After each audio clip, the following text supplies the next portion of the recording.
আসসালামু আলাইকুম। Hi beautiful students, হাসানা ক্লাসরুমের পক্ষ থেকে সবাইকে স্বাগতম জানাচ্ছি। আমি মাহমুদুর রহমান। এসএসসি 2026 পরীক্ষার্থী যারা আছো, তোমাদের নেক্সট পরীক্ষা হচ্ছে ইসলাম ও নৈতিক শিক্ষা, যেটাকে আমরা ধর্ম পরীক্ষা বলে জানি। যারা মুসলিম আছো তাদের হচ্ছে ইসলাম ও নৈতিক শিক্ষা, আর যারা হচ্ছে যে হিন্দু তাদের হিন্দু ধর্ম ও নৈতিক শিক্ষা। আচ্ছা, তো আমি এই ভিডিওতে সাধারণত যারা মুসলিম স্টুডেন্ট আছো তাদের ইসলাম ও নৈতিক শিক্ষা সাবজেক্ট নিয়ে আলোচনা করব ইনশাল্লাহ। এবং আমি তোমাদের যে 5টা অধ্যায় আছে ওই 5টা অধ্যায় থেকে 7টা করে সিকিউ সাজেশান দিব। এই 7টা করে পড়লেই ইনশাল্লাহ তুমি 5টা অধ্যায় থেকে 5টা সিকিউ কমন পাবা। ঠিক আছে, 5টা অধ্যায় থেকে 5টা সৃজনশীল তুমি অটোমেটিক কমন পাবা ইনশাল্লাহ। তো তোমরা যারা প্রথমবারের মতো আমার চ্যানেলটা ভিজিট করতেছ বা এখনও যারা চ্যানেলটা সাবস্ক্রাইব করো নাই, তাদের কাছে রিকোয়েস্ট থাকবে ভাইয়ারা, তোমরা চ্যানেলটা সাবস্ক্রাইব করে পাশে থাকা বেল আইকনটা ক্লিক করে রাখবা, যেন ভিডিওগুলো আপলোড দেওয়ার সাথে সাথেই তোমাদের কাছে নোটিফিকেশন চলে যায়। আসো আমরা শুরু করি। ইসলাম ও নৈতিক শিক্ষায় মূলত 5টা অধ্যায় আছে। 5টা অধ্যায় হচ্ছে যে সবগুলো অধ্যায় আছে, বাট তোমাদের সংক্ষিপ্ত সিলেবাস। তো ওই সংক্ষিপ্ত সিলেবাসে তোমাদেরকে হচ্ছে কমায় দেওয়া আছে। ঠিক আছে, অনেকগুলো পার্ট কম দেওয়া আছে। আমি আগে একটা ভিডিও করছিলাম পূর্বে, এর আগের যে ভিডিওটা, তোমরা চাইলে ওই ভিডিওটা দেখে নিতে পারো। ওই ভিডিওতে আমি তোমাদের যে সংক্ষিপ্ত সিলেবাস আছে ওই সংক্ষিপ্ত সিলেবাসের কে আরও সংক্ষিপ্ত করে দিছি। ঠিক আছে, ওই সিলেবাসটাকে আমি আরও কমায় দিয়ে কয়েকটা করে পার্ট বলছে, ওই পার্টগুলো থেকে কমন আসবে ইনশাল্লাহ। 3টা 4টা 5টা এরকম 5 অধ্যায়, 2টাতে 5টা করে, আরেকটাতে 4টা আর 2টাতে 3টে, 5টা অধ্যায় এই কয়েকটা পার্ট দিছি। তুমি এই কয়েকটা পার্ট পড়তে পারলেই তোমার কমন আসবে ইনশাল্লাহ। তো আজকের ভিডিওতে আমি ওই পার্টগুলোর আদলে, কেমন, তোমাদের ওই 5টা অধ্যায় থেকে কোন কোন বোর্ড কোশ্চেন সলভ করলে তুমি কমন পাবা 5টা সৃজনশীল, ওই বিষয় নিয়ে আলোচনা করব। আর সবচেয়ে মজার ব্যাপার হচ্ছে কি, ইসলাম ও নৈতিক শিক্ষা সবাই অনেক সহজ সাবজেক্ট ভাবে, এটা সত্যি অনেক সহজ, কিন্তু এখানে মার্ক উঠানোটা অনেক টাফ, কারণ সবাই গদবাঁধা নিয়মে নাম লিখে, যার কারণে স্যাররা মার্ক দিতে চায় না। তো তুমি আমি জানি এখনও অনেকেই আছো তোমরা বইটা রিডিং করো নাই। তো তোমাদের কাছে রিকোয়েস্ট থাকবে, এখন তো আর সময় নাই, তোমরা, আমি এই যে 7টা করে বোর্ড কোশ্চেন প্রত্যেকটা অধ্যায় তোমাদেরকে প্রোভাইড করতেছি, তোমরা এই 7টা অধ্যায়, এই 5টা অধ্যায়ের প্রত্যেকটা অধ্যায় 7টা করে সৃজনশীল উদ্দীপক সহ ভালোভাবে যদি পড়ো, তোমরা মুখস্থ করা লাগবে না, অটোমেটিক তোমার 5টা সৃজনশীল কমন আসবে আসবে আসবে, একবার 100% তুমি কনফার্ম থাকো, কমন আসবেই আসবে। তো আসো আমি শুরু করি। সর্বপ্রথম আমি হচ্ছে যে দ্বিতীয় অধ্যায় দিয়ে শুরু করব। দ্বিতীয় অধ্যায় হচ্ছে শরীয়তের উৎস। এই শরীয়তের উৎসতে তোমরা 7টা সৃজনশীল পড়বা।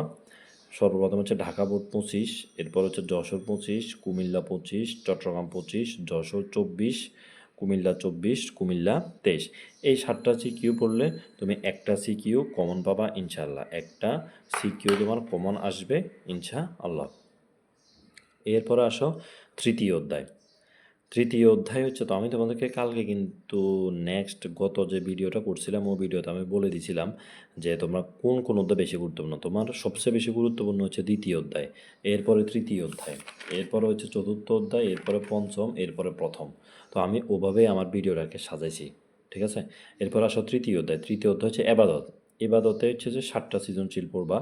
যশোর 25, কুমিল্লা 25, সিলেট 25, রাজশাহী 24, বরিশাল 24, যশোর 23, ঢাকা বোর্ড 2020। এই 7টা পড়বা তৃতীয় অধ্যায়টাতে। এরপরে যদি বলি আমি এই যে চতুর্থ অধ্যায়, এরপরে আসবা কোথায়, চতুর্থ অধ্যায়তে। চতুর্থ অধ্যায়ে 7টা সৃজনশীল আমি অনেক অ্যানালাইসিস করে এই সৃজনশীলগুলো বের করছি।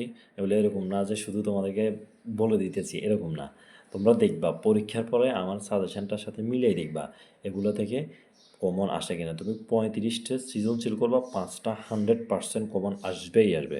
তুমি 35টা সৃজনশীল কমপ্লিট করবা, তোমার 5টা সৃজনশীল কমন আসবেই আসবে আসবেই ইনশাল্লাহ।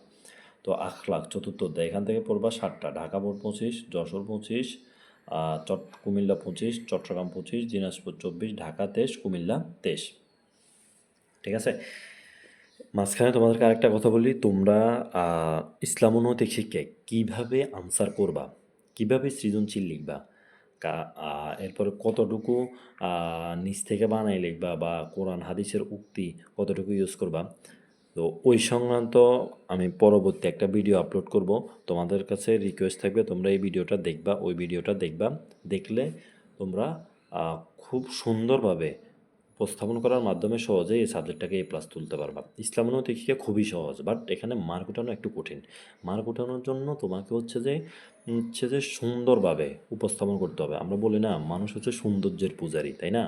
তো যে স্যার তোমার খাতা কাটবে উনি যেন দেখার সাথে সাথে তোমাকে ভালো একটা মার্ক দিতে পারে, কারণ এখানে সবাই মোটামুটি ভালোই লিখে, কিন্তু উপস্থাপনাটা। তো আমি পরবর্তী ভিডিওটা দিব হচ্ছে কীভাবে লিখবা, একটা সৃজনশীল লিখলে 10-এ 8 থেকে 9 পাবা, এবং হাদিস এবং কোরআনের উক্তি কীভাবে ব্যবহার করবা ওই সংক্রান্ত। তো তোমাদের কাছে অনুরোধ থাকবে তোমরা এই ভিডিওটা দেখবা।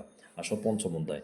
পঞ্চম অধ্যায় হচ্ছে 7টা: রাজশাহী 25, কুমিল্লা 25, ঢাকা 24, রাজশাহী 24, ময়মনসিংহ 24, দিনাজপুরের সকল বোর্ড 18। এখানে সকল বোর্ড 18 মানে 2018 সালে পুরো বাংলাদেশের সমন্বিত বোর্ডে পরীক্ষা হয়েছে। এটা সকল বোর্ড 18 মানে এরকম না যে 2018 সালের সব বোর্ড মানে 9টা বোর্ড তুমি পড়বা, বিষয়টা এরকম না, ঠিক আছে?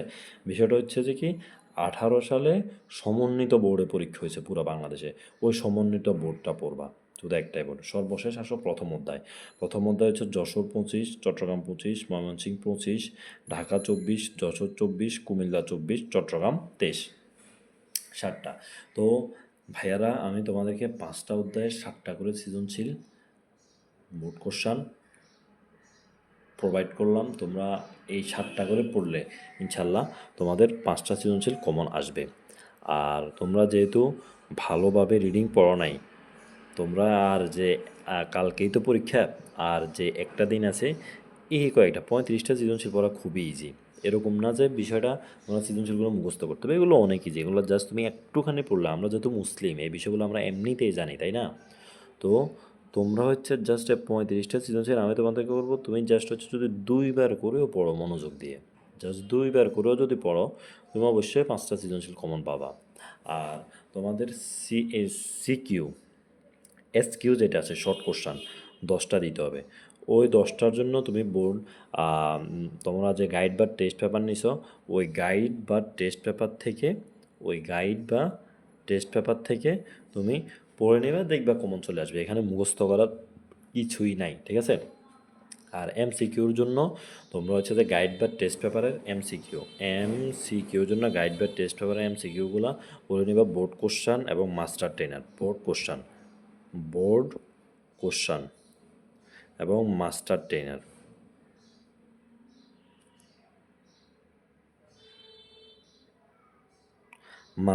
এগুলো পড়ে নেবা, তাহলে ইনশাল্লাহ অটোমেটিক তোমাদের কমন চলে আসবে। তো ঠিক আছে ভাইয়ারা, তোমাদের জন্য শুভকামনা থাকলো। তোমরা ভালোভাবে এই সহজ সাবজেক্টটা দাও, যেন তোমাদের সবার A+ এই সাবজেক্টটাতে আসে।